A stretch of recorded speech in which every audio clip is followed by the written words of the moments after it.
Pour notre série sur les chaussures en Périgord, direction Nontron, la capitale jadis des chaussons et des pantoufles. Sur la trentaine de fabriques d'hier, il en reste aujourd'hui bien peu. Émilie Bersars, Clémence Rouer. Au Gignac, depuis 1947, dans cette usine, la star, c'est le chausson. Sylvain et Hélène Beclot ont repris cette entreprise voilà un an.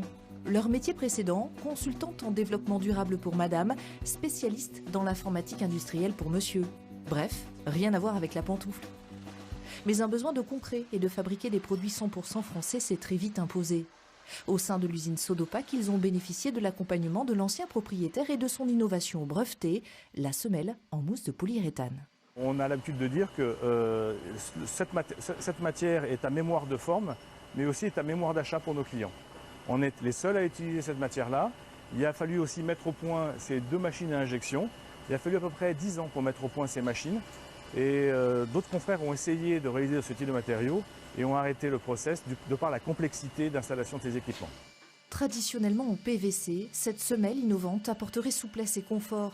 Un argument de poids qui a permis de remporter un gros contrat auprès des magasins Carrefour, 400 000 paires par an. Mais la société exporte aussi ses produits, près de 10% des stocks, aux États-Unis, en Chine ou encore au Japon. Notre objectif, c'est que l'export représente entre 30 et 40% d'entreprises, parce que c'est vraiment une question de survie.